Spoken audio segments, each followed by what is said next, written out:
Welcome, and thanks to everyone for tuning in for our virtual rally for New York City's children. I'm Jennifer March, the Executive Director of Citizens Committee for Children of New York. As you probably know by now, CCC is a New York City-based child advocacy organization whose mission is to ensure that every child is healthy, housed, educated, and safe. Our research, civic engagement, and our advocacy help to shine a light on the policy, budget, and legislative solutions that are needed to advance equity and improve well-being for all families across the 5 boroughs. Since the outbreak of the COVID-19 pandemic, we have been laser focused on surfacing the ways that the pandemic has heightened disparities and longstanding unaddressed needs that children, families, and communities face. Recent data from our Child and Family Wellbeing Index lays bare the devastating impact of the pandemic, economic collapse, and persistent race-based injustice has had on communities of color across the city and has resulted in unacceptable outcomes experienced by our city's children and their caregivers. For those interested in exploring the data and learning more, we will drop a link to the index report in the chat. We see from the data that existing disparities in health, housing, and income have only become more exaggerated during the pandemic, with more than 1/3 of children living in poverty in the most at-risk and hardest hit communities. As a result of COVID-19, households and communities already struggling have been disproportionately hit by falling incomes and increased hunger. Meanwhile, the data also reveal an increase in housing instability for thousands of families, most of whom are households of color. We know too that children have experienced disruption in primary health care, immunizations, dental care, early intervention, and sadly, thousands have lost loved ones. And these threats to well-being are increasing at a time when students have faced a year of inequitable distance learning, social isolation, and immeasurable uncertainty that widens the achievement gap and increases the need for social and academic supports for our city's youth. Cumulatively, this means that our city's children and families are experiencing multiple traumas, and we see as a result skyrocketing behavioral health needs. And so, as we take these sobering facts into consideration and we set our sights on New York City's recovery, we must not be satisfied with a return to a state of inequity that existed prior to the pandemic.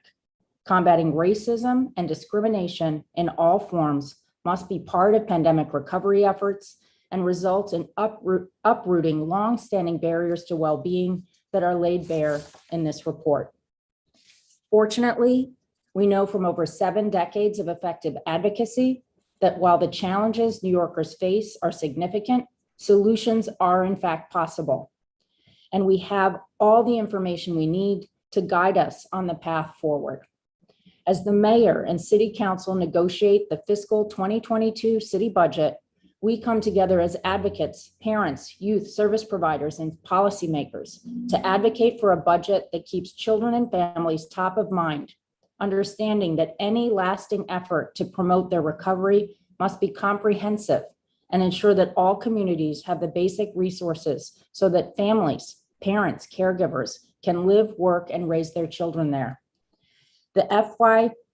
The fiscal 2022 budget must reflect these child and family focused priorities. And we are here today to call upon the administration and the council to advance a budget that does more than the one proposed. We're seeking investments in year-round extended day childcare, market rate housing vouchers, appropriately funded summer rising programming. And we want to see prioritized place-based access to behavioral health and food supports. Anything less will systematically inhibit our cities from an inclusive recovery that we aim to achieve. Today, we have multiple opportunities for you to take action by emailing your legislators and by tweeting at the mayor and the city council. So be on the lookout for links in the chat to e-actions and click to tweets. And all of these actions can also be found on CCC's website right below the live stream of this rally. And so it is my privilege to commence the rally by turning the podium, so to speak, the virtual podium, over to a true champion for children and families, We have with us today Dharma Diaz, who's the chair of the Committee on Women and Gender Equity. And I just want to turn the mic over to her. Councilmember Diaz. Good morning and thank you. You were reading over your statement and definitely gave me an opportunity to reflect and personally acknowledge mental health and just I'm gonna share a personal story with you. When my daughter's dad passed away, she was about 9 years old, and bereavement, became a new experience to us. And seeking mental health was really important to us. And that's more so when I learned that the school system did not have staff prepared to deal with little people that were mentally stressed. I want you to know that I'm committed to you, to fighting the fight. And I want to thank you for giving me the backbone that I would need to push this administration and my colleagues into a greater understanding that it's not just a conversation, it's putting dollars behind the conversation. Also, spending the last 13 years within the shelter system, I bring to the table firsthand knowledge of the voucher conversation. I'm looking forward to this Thursday being part of a legislation that's going to move the needle forward. When families go out to seek permanent housing, they're going to have a piece of paper that's going to be real, that's going to carry some weight. Having to place when I was in shelter, a family of 3 or 4 in a 1-bedroom because that's what their voucher allocated for was not a comfortable feeling for me. So again, I want to turn it back over to you. I thank you for what you're doing, and I'm only as good as the advocacy that's out there. So again, thank you, and looking forward to more conversations and more boots on the ground.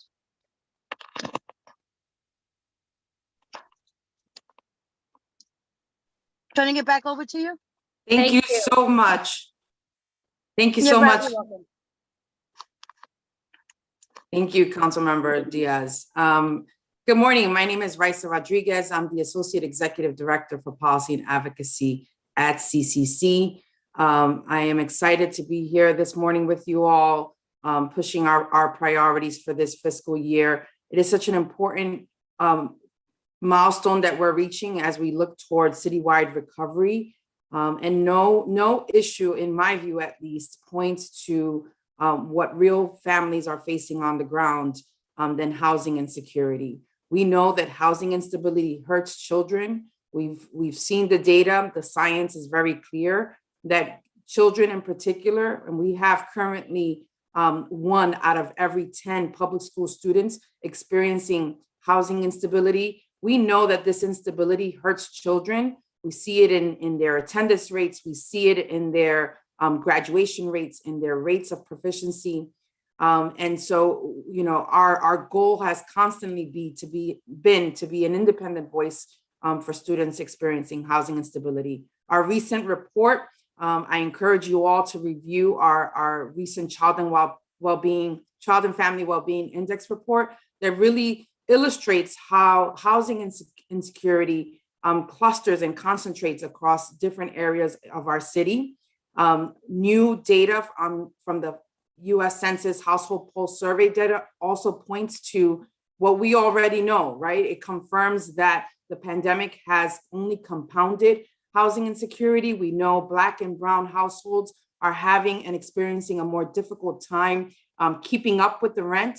And I'm just so pleased that Councilmember Adams is able to join us this morning. She has been such a champion early on to the Family Homelessness Coalition. Not only I've seen her firsthand on the ground with community members on these issues, but recognizes fully the intersection of housing instability as being a key women's issue, and how all of those themes that we work on touch upon child and family well-being, particularly housing insecurity and childcare.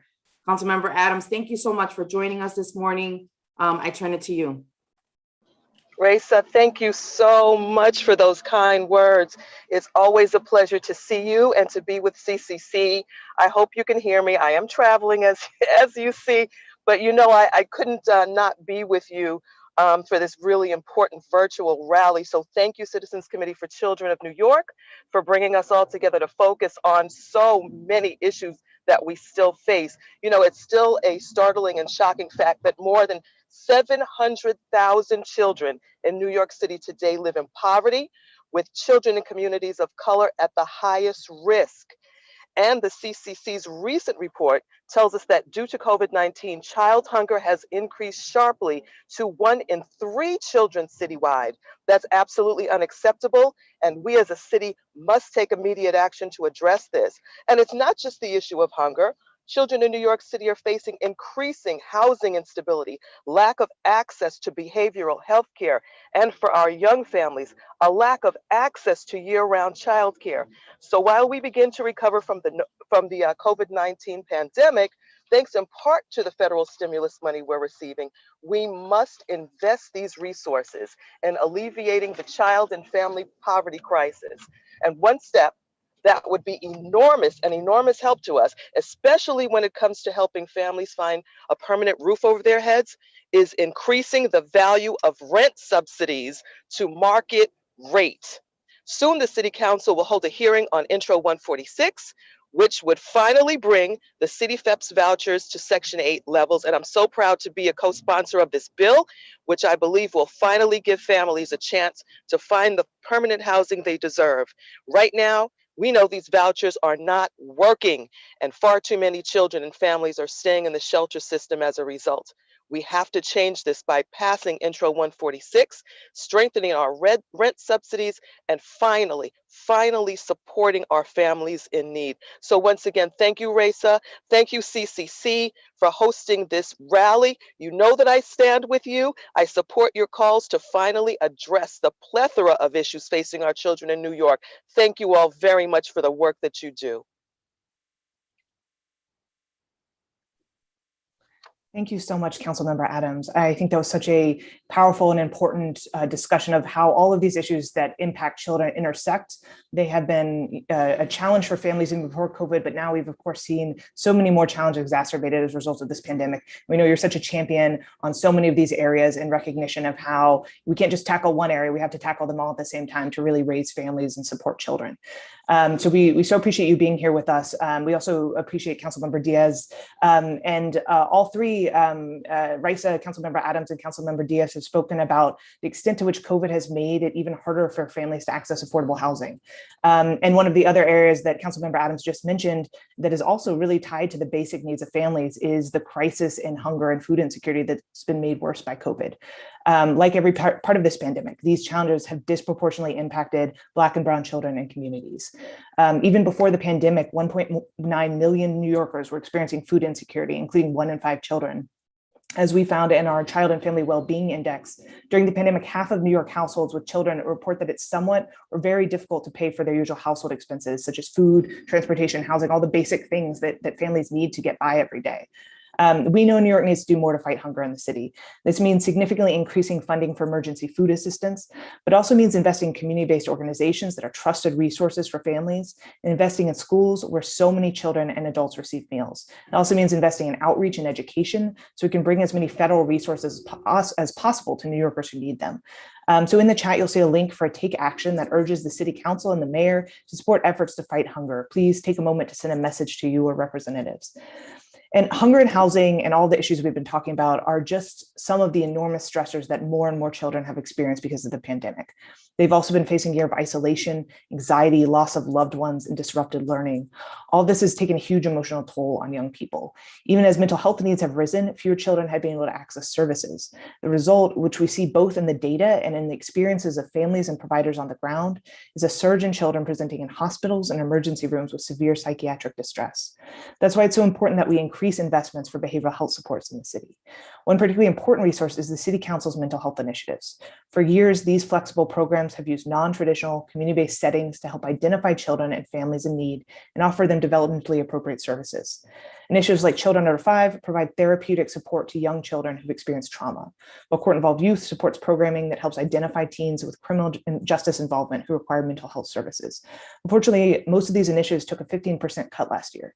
We'd like you to take action at the link in the chat to urge city leaders to restore and enhance supports for these services. Another important place for children to receive behavioral health supports is in schools. You may have heard that the mayor has proposed adding 500 new school social workers to schools. School social workers are a critically important part of the behavioral health landscape. We want to make sure the city takes a thoughtful approach to rolling out these providers in schools by ensuring they receive the structural support they need. Social workers should be part of a continuum of supports that may include school-based clinics, wraparound behavioral supports, and teaching and coaching of school staff and effective behavioral supports and interventions for students. We also want to ensure communities are actively engaged in any implementation plan, and also ensure the city is addressing challenges and enhancing supports for community-based providers in the behavioral health system who are often facing struggles because of funding crises. In the Take Action to the Side, you'll see recommendations around these supports, as well as recommendations for how the city should increase funding so more schools can implement restorative practices, which again, want to thank members on this call, as well as many of our council members who have been such adamant supporters for these additional resources in schools. And we also want the city to launch a mental health continuum that would help offer schools an array of targeted mental health supports. That's another issue that has been championed by the council. So to speak more on the mental health needs of young people, I'd like to introduce two New York City high school students who are involved in our Youth Action program. Youth Action helps young people become civically engaged in the issues impacting them and their communities. Both of these students have been immersed in projects to bring the needs and voices of young people to light as they prepare to come out of isolation brought on by COVID and get ready to rejoin school and public life. First to speak will be Eugenia Bamfo, a 10th grader at the Marble Hill Schools for International Studies in the Bronx. Eugenia has been working on an advocacy project to ensure that schools are ready to support students' academic and socio-emotional needs this fall. So Eugenia, I'm going to hand it over to you, and then I'm going to introduce our next speaker, Kate, after you have a moment to speak. Thanks so much for joining us. Thank you, Alice. Hi, everyone. My name is Eugenia Bamfo, and I'm a sophomore at Marble Hill School for International Studies in the Bronx. This semester, I had the opportunity of participating in the Youth Action Leadership course, along with other high school students from across New York City. During the course, we conducted extensive research on what students need to recover from COVID when school starts back up in the fall. The findings from this research, especially concerning mental health and academic support, were truly shocking. Pre-pandemic, 36% of high school students admitted to feeling sad or hopeless every day. Almost 10% of high school students reported that they had attempted suicide in the past year. We also found that Black and Latino students were more likely to report these behaviors and be affected by mental health issues. During the pandemic, at least five New York City students died by suicide in this school year alone. When I look at these statistics, they're not too far off from my own experiences. I attend a predominantly Black and Latino school in the Bronx, and most of us have been struggling with our mental health. During the pandemic, I lost a few loved ones. This took a toll on my mental health to the point where it also affected my relationship with others and my performance in school. I've kept in contact with my friends during the pandemic, and many of them are experiencing the same thing. Some of my friends have even started going to therapy because their mental health got so bad. I also constantly see posts on TikTok and Snapchat of people either joking about their mental health or joking about committing suicide. Pre-pandemic, I've never seen the people around me act like this, and it's truly sad to see them all struggling. Luckily, my school is fortunate enough to have access to mental health professionals that can help students who are struggling. However, many schools in the Bronx aren't as fortunate. Some of my friends' schools barely have enough teachers and resources to accommodate students, much less available mental health resources. It is vital that the DOE makes more of an effort to support students struggling with mental health. Oftentimes, school is the only place where many students can receive mental health support, which is why it's important that schools be places of healing that have the resources to meet every student's needs. Issues with mental health among students have amplified, and urgent action must be taken to transform the school system to deal with student trauma. Students' performance in school shouldn't have to falter due to mental health issues, and we shouldn't be losing any more students to suicide. Furthermore, students in New York City need academic support. During the pandemic, there were many issues with accommodating special student populations. Over 10% of students live in temporary housing, 13% of NYC students are English language learners, and 20% of NYC students have disabilities. During the pandemic, average online learning interactions for all three of the groups were significantly lower than non-ELL students, students who are stably housed, or students without IEPs. Many students in temporary housing have struggled with online learning due to having inadequate devices and internet access. ELL students have also struggled with online learning, as it's often difficult to complete assignments when you're still new to learning English. These ELL students also can't receive help from their parents since they also don't know how to speak English. Students with disabilities have also struggled with adjusting to online classes, with 1 in 4 students missing out on mandated special education services. Hearing these statistics hit close to home for me. 30% of students in my school are ELL students. I've been hearing about how students have been struggling to teach ELL classes and how many ELL students have been struggling to attend classes and complete assignments. It is essential that we work to accommodate ELL students and other special student populations when thinking about COVID recovery for schools. The graduation rates for all of these students are significantly lower than the average graduation rate. More accommodations must be made for these students to help them recover from COVID and further ensure their success. For all these reasons, I am thankful to see large investments going to the DOE this year and urge the mayor and city council to ensure these investments are thoughtfully implemented to address the mental health needs of students and provide academic supports for students who have fallen behind. Thank you. I'll pass to Kate. Thank you so much, Eugenia. That was such an incredible testimony on both your own experience and how that ties to the broader needs of the city, all the complex needs that young people are facing. We really appreciate your advocacy and your voice in this. Next, after this, we're going to hear from Kate Reynolds, who's a senior at the Bronx High School of Science. Kate will talk a little bit about the Voicing Our Futures campaign, which aims to elevate the voices of young people in public policy at this transformation time in our city's history. So Kate, I will hand it over to you. Hi, I'm Kate. I'm a senior at Bronx Science and a rising freshman at Yale. I've been advocating with CCC as a Youth Action member for a little over a year now. I joined CCC because of my passion for politics and desire to improve my community. This passion grew exponentially during the pandemic when the coronavirus exposed the inequalities facing NYC. Young New Yorkers were among those hit hardest as we lost out on an entire year of education and development. The failures of this pandemic proved that we must better serve NYC's youth. This belief in the value of young people's voices inspired my group of Youth Action members to survey over 1,300 New Yorkers aged 14 through 24 to find out how NYC leaders can be better champions for their young constituents. Our findings provide an important lens through which to approach the COVID-19 recovery. One of our survey's key takeaways was that young New Yorkers often feel unable to influence their government. This sense of powerlessness demonstrates why elected officials must directly address youth interests. Many respondents talked about inadequate support for their mental well-being, a problem exacerbated by the isolation of the pandemic.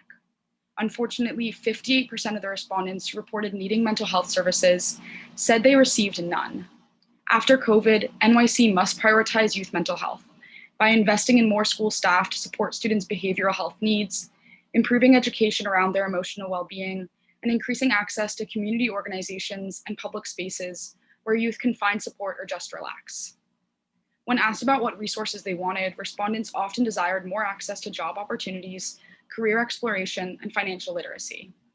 I know firsthand how overwhelming it is to search for jobs or think about possible careers. How are we supposed to balance everything, plan for the future, pay for college, and an apartment all at the same time? I wish that there was more guidance provided to make our future seem less daunting and our long-term dreams more attainable. In a post-COVID world where it is easier than ever to host online forums and disseminate information, we need to make sure that all students have access to opportunities that let them graduate from high school prepared for college or future careers. Youth also overwhelmingly want more educational support. 82% of respondents agree that non-specialized public schools deserve more resources. As a current student at a specialized high school, I'm grateful for my school's many unique opportunities, but I know these opportunities are often missing at other schools. I don't believe that just because I scored higher on one test, that I deserve a better education than any other student in my city. Many survey respondents want to see changes to schools and education, like increased funding for guidance counselors or free tutoring programs for college and the SAT. As we recover from COVID, NYC's leaders must ensure that every single student has a high school experience as great as mine by guaranteeing each school the support they deserve. Our survey illuminated what my peers care about the most and how they expect to be represented by our city leaders. If you want to learn more, we're presenting the survey's full findings today via Zoom at 4:30 p.m. The link to join us will be posted in the chat now. Thank you. Thank you so much, Kate. And thank you, Eugenia, too, for being powerful advocates and voices for mental health, for our schools, and for our youth. And thank you also to Councilmember Diaz, Councilmember Adams, and all the volunteers joining us today. I'm Daryl Hornick-Becker, and I'm a Policy and Advocacy Associate at CCC, and I'm here to talk about our education needs in the city budget, starting with this summer. As we heard from Kate and Eugenia, this was an unimaginably difficult year for students, and we need to use this summer as a time of recovery and engagement. At CCC, we've always advocated around the importance and role of summer programming, and we were pleased to see the mayor and chancellor finally agree this year with the announcement of the Summer Rising program. Summer Rising is a laudable initiative whereby CBOs will work with schools and DOE teachers this summer to provide social emotional support and activities to youth alongside academic enrichment. But to achieve the full potential of the program, the CBOs who are tasked with running it need support. They need increased rates to hire more staff, plan more activities, and collaborate with schools to develop academic enrichment and social emotional programming. And they need the city to clear bureaucratic hurdles that have long prevented them from hiring staff and developing programs in a timely manner. For Summer Rising to succeed, summer rates across Compass, Sonic, and Beacon contracts must be increased to at least $1,700 per student for elementary programs and $925 for middle school programs. And the New York City Department of Health and Mental Hygiene must ensure timely processing for all CBO staff working in Summer Rising programs. If you have not already done so, please fill out our Summer Rising e-action on CCC's website and linked in the live stream to write to your council members and the mayor today to let them know we need to do more to make Summer Rising a success. Only then can we ensure that this will be a summer of recovery that New York's children and families actually deserve. And a full and lasting recovery is also very dependent on parents getting back to work, and that all starts with childcare. The city's universal and subsidized childcare system has always been a lifeline for working families. And while the mayor's executive budget expands pre-K for 3-year-olds and sustains universal pre-K for 4-year-olds, childcare that ends at 3 p.m. just isn't an option for so many families. The executive budget makes no significant increase in full-day, year-round programs that serve children for an entire workday, nor does it make any investment in the lack of affordable care for children under the age of 3. New York City must ensure that public childcare actually fits working families' needs and offer robust care options for full-day care all year round and for infants and toddlers. In order to ensure that childcare and preschool is available for working families, CCC and the Campaign for Children urge the administration to invest $45 million in the adopted budget this year to add new full-day family childcare slots for infants and toddlers, to convert school year slots for 3 and 4-year-old children to full-day year-round slots, and to expand center-based infant toddler capacity. Again, if you haven't done so already, please fill out our early education take action. It's linked on the live stream. To write to your council members and the mayor today to let them know we need to go further to help working families and get parents back into the workforce. Finally, it is my privilege to introduce our next speaker, David Alexis. He is a parent, a community advocate, and a member of CCC's Advocacy Council. He is a first-generation New Yorker who has worked in healthcare and IT with an emphasis on community health work. He is an active member of the Brooklyn Fatherhood Partnership and a member of the United for Brownsville Family Advisory Board. He joined the CCC community to hone his advocacy skills so he can create more opportunities for the communities he serves, whether it's the sickle cell disease community, the fatherhood advocacy community, or the Brownsville community. His goal is to ensure that these groups are heard and receive resources, and he's here today to urge city leaders to pass a budget that prioritizes children, families, and communities. David, take it away. Thank you. Thank you, Daryl. I appreciate that. And thank you for the opportunity to tell a bit of my story. The pandemic was a huge setback that without the support my family received from all the different mutual aid and the friends and family and those who had invested in us, we would have been left without the means to survive. But before in addition to being a community advocate and organizer, I am also a TLC licensed driver. And right before the pandemic hit, my family and I had just reached a good balance to really manage all of the demands and responsibilities that we all had. I'm also a father of two young, beautiful little girls who at the time before the pandemic were in Head Start programs. And even with this, there was not a true perfect setting, I would say. For the Head Start program ended at 3:30, which as a Uber driver was really hard to manage because I could be anywhere in the city from where they were. And as a result, had to pay and end up paying over $500 a week to make sure my kids were taken care of, which was a high bar to clear and required me to work extra hours around the clock to manage. And when the pandemic hit, I lost my ability to work and take care of my kids.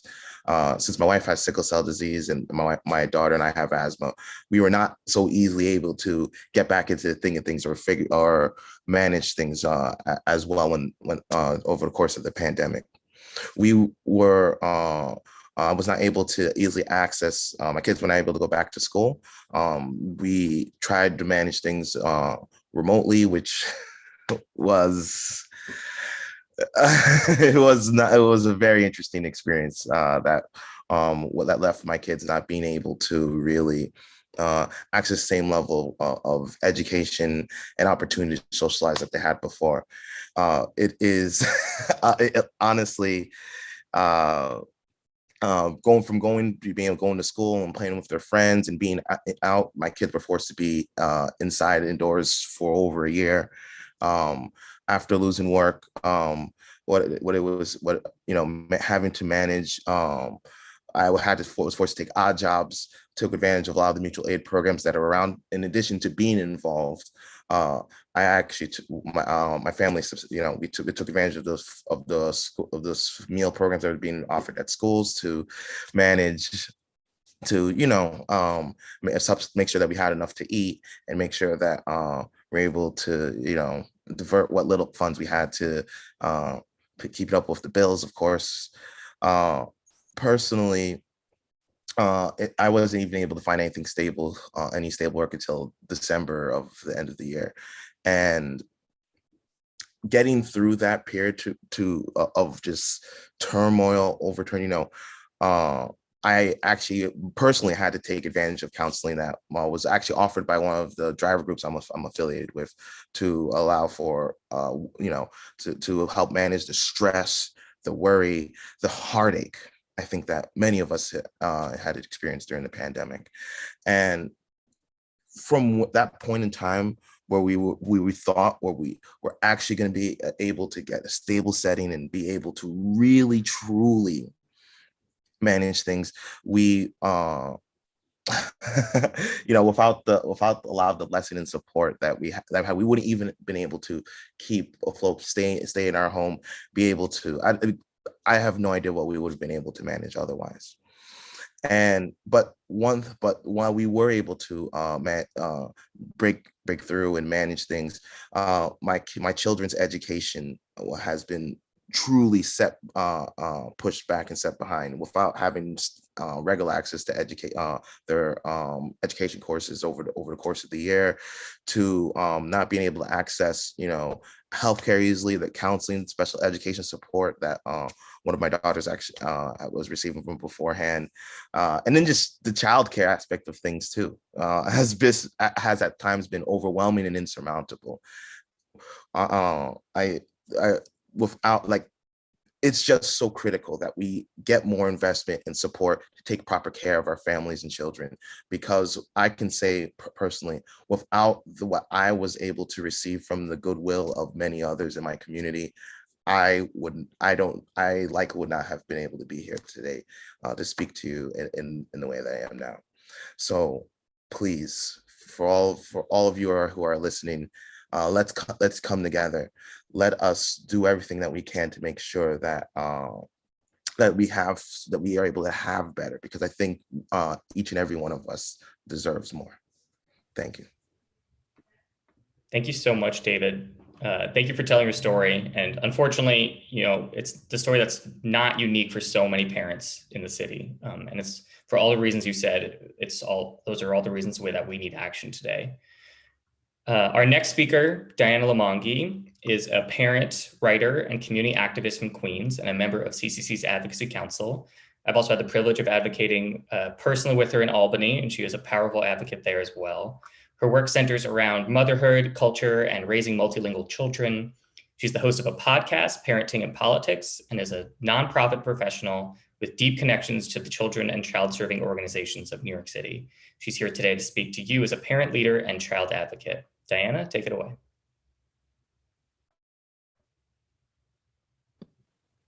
There you go. Good morning. Can you hear me now? Yeah. Okay. Good morning, everyone. My name is Diana Lomangi. I am a lifelong New Yorker. I am a New York City public school parent. I'm a parent leader and child advocate. And I'm here today to urge you to please invest in our children. As we already know, we are in crisis mode, but things were already broken before the COVID pandemic hit.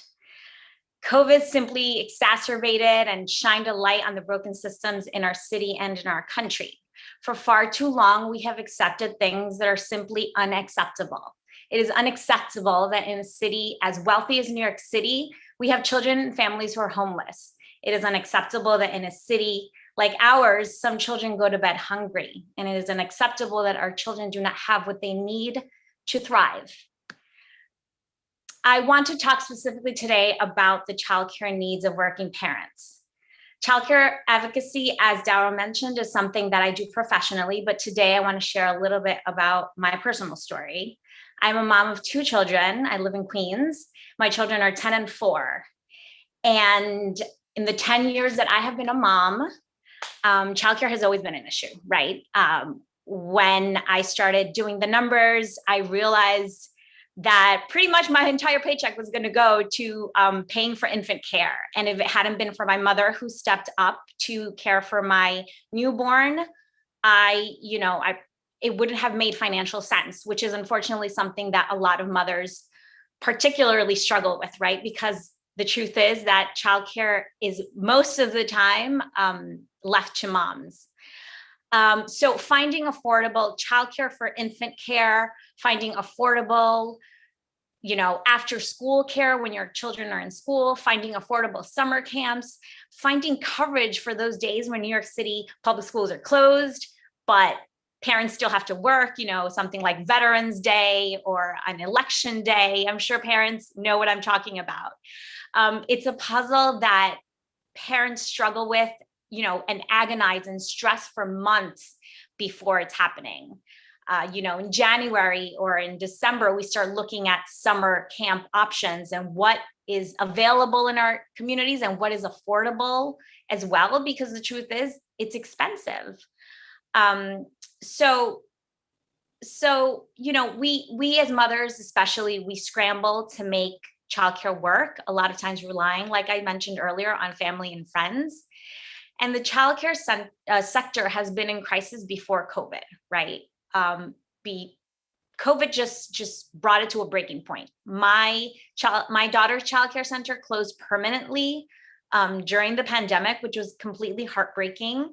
And it forced me to take a step back a little bit on my work. And it has forced a lot of parents to leave the workforce.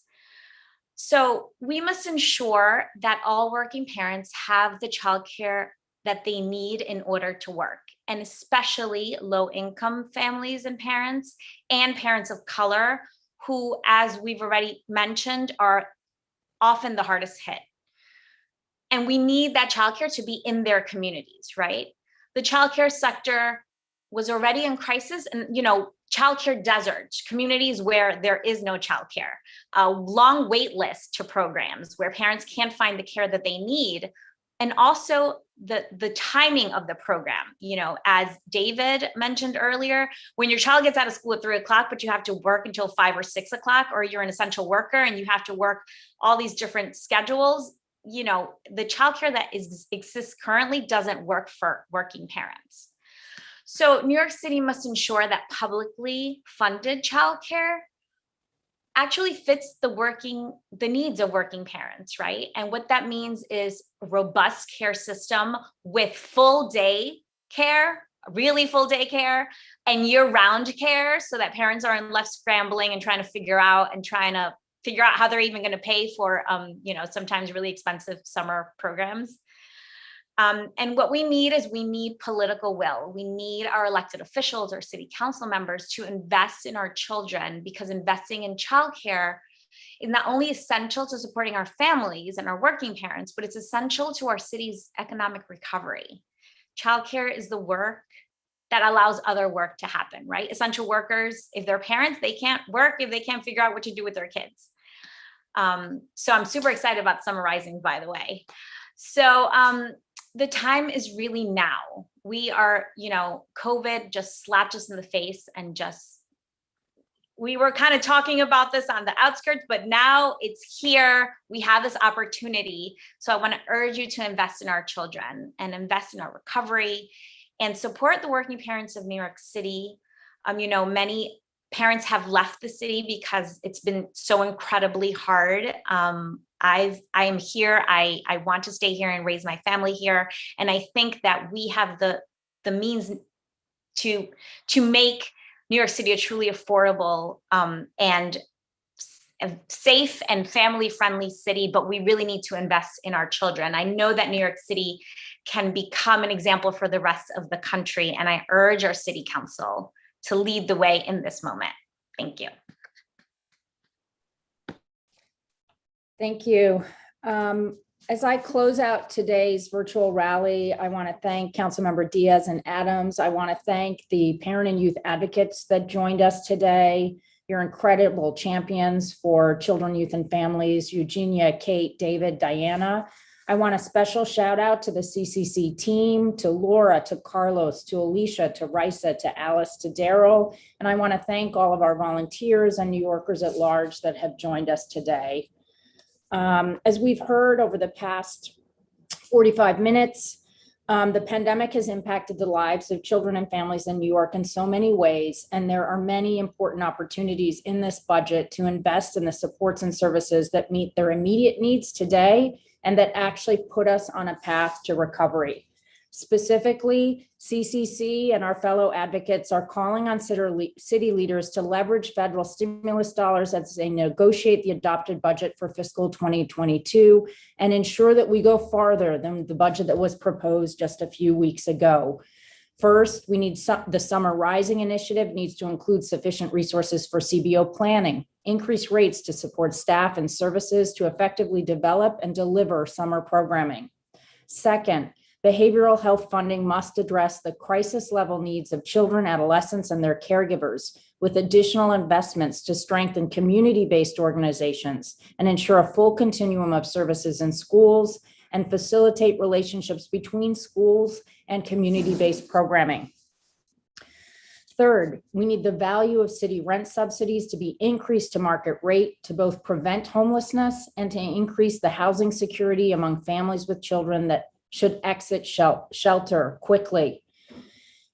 We also need extended day year-round childcare and early education programs across the childcare continuum. Infant toddler care, 3K and pre-K must be available full day year-round so that working parents can actually enroll their children. Their children will benefit from essential supports that ensure that they're school ready, and their parents can work with the comfort knowing that they are in a safe place that's appropriate, at age appropriate for them.